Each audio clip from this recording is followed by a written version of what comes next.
Good evening. My research paper was focused on the use of visual supports and how they aid children with autism at school and in the classroom.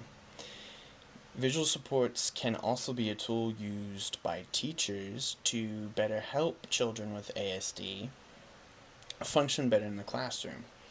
Now, before I continue, I'm going to define two common abbreviations that I'll be using while I present.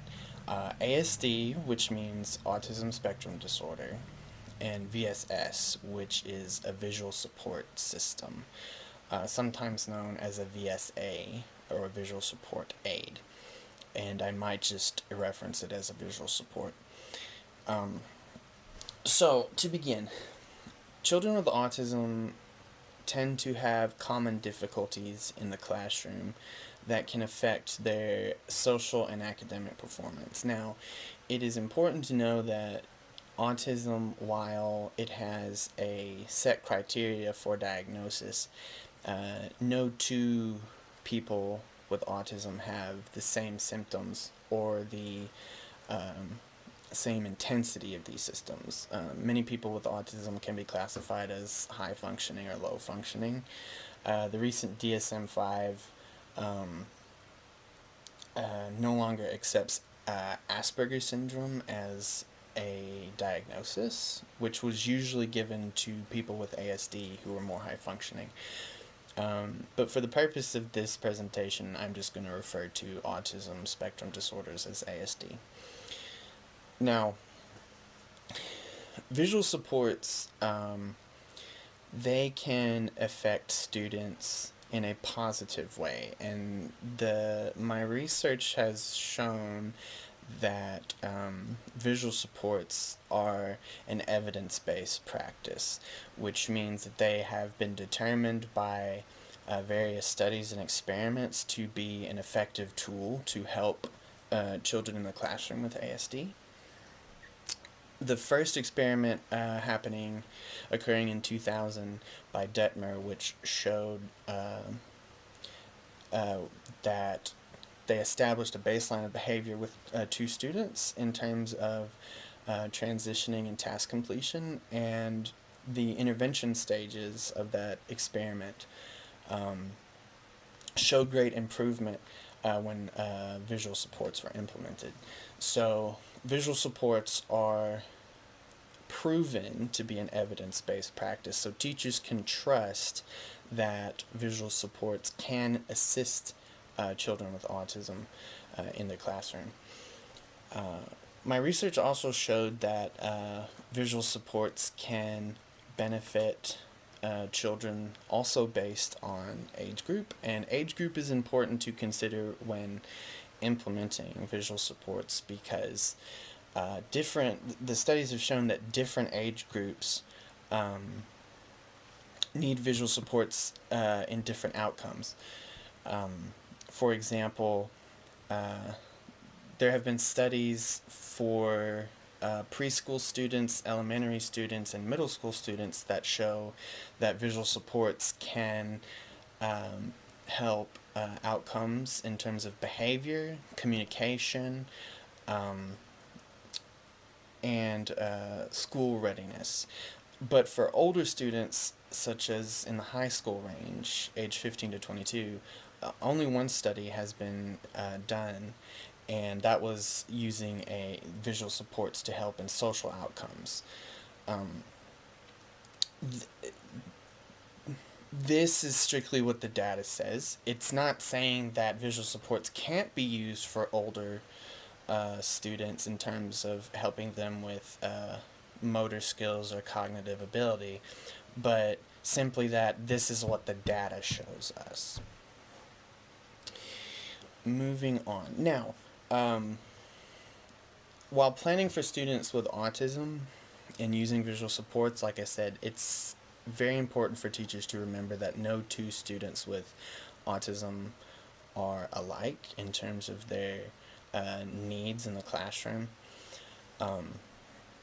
It is important to know your students' needs before you design a visual support for them. It's also important um, that when you do design a visual support for your student, is that you do it with intent, and you do it with the intent of modeling and teaching the student how to use the visual support. There was a study done that extended um, or extrapolated on the earlier Detmer study, that they added in another variable.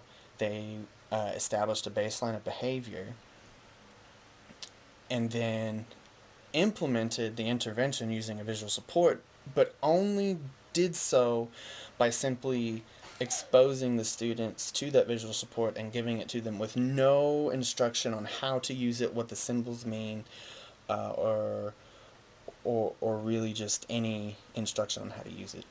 And the students actually had a very small increase in or excuse me, they had a very small um, success rate.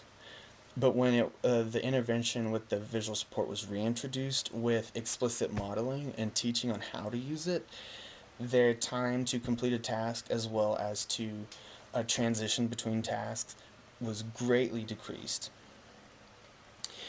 So it is important to know that with visual supports that they are done with intent, and that not only when you plan and design them to keep your students' specific needs in mind, but you must also model and teach the students how to use it, or it will not be effective.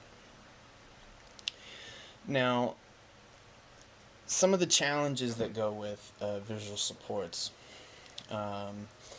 Once again, having to sort of tailor the visual supports per the needs to the student can be a daunting task, especially if you are a general education teacher and you have other students that you are considering their wants and needs. But it is important that if you do have a student with autism, with ASD in your classroom, that you keep visual supports in mind as a tool for you to use within your classroom, so that your students can succeed socially and academically within your classroom. One challenge I also found in doing research was that while there are studies and experiments that do show that visual supports help children with ASD, there tend to be gaps within the research, particularly with uh, particularly with children who are more advanced in age, but with older children. As I mentioned, that the high school range of those studies there were 18 studies done in 2014. Only one of them was done for individuals who are age 15 to 22. And I think this presents a problem because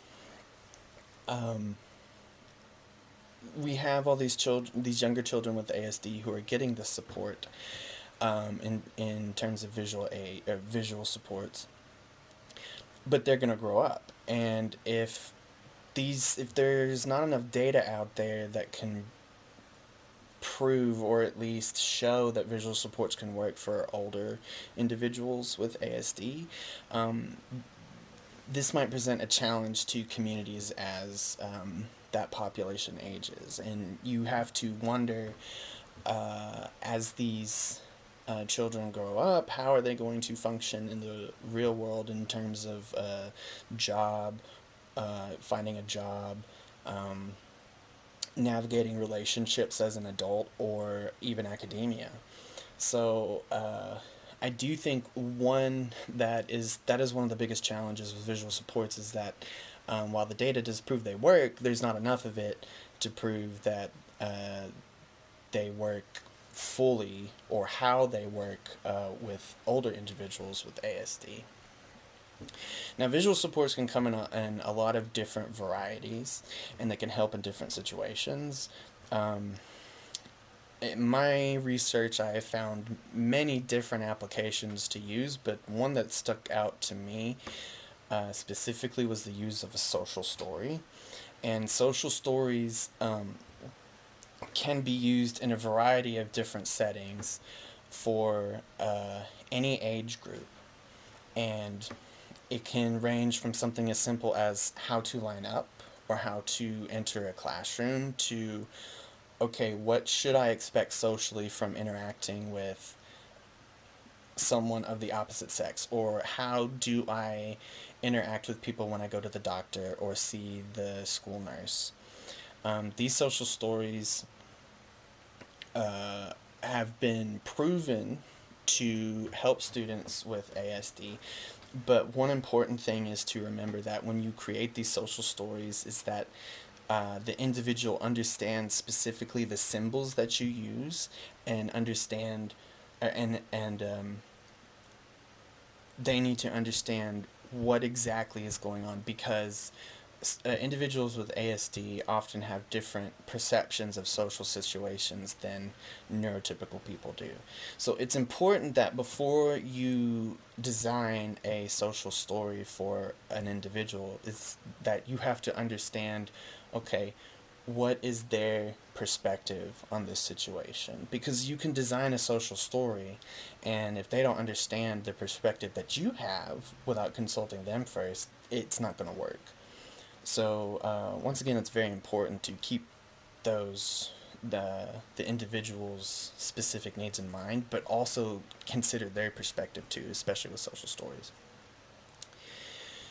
Now, in conclusion, um, social stories have been uh, proven with empirical evidence to work. Now, there are some gaps in the research that I think that researchers need to consider more, especially because ASD is a relatively new phenomenon. It's only been in the past 20 or 30 years that autism has really been in the public consciousness. And so there's not a lot of data out there that uh, supports the use of visual aids for adults, and I do believe that that is something that can work for adults.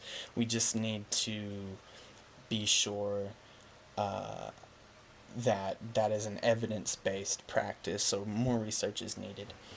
Um, I do think that more districts should create SPED teams that kind of can create um, a common framework for professional development that teaches general education teachers about visual supports, because I really do believe that as inclusion becomes more popular and the standard for children with ASD, that more general education teachers are going to need to know what visual supports are and how to use them.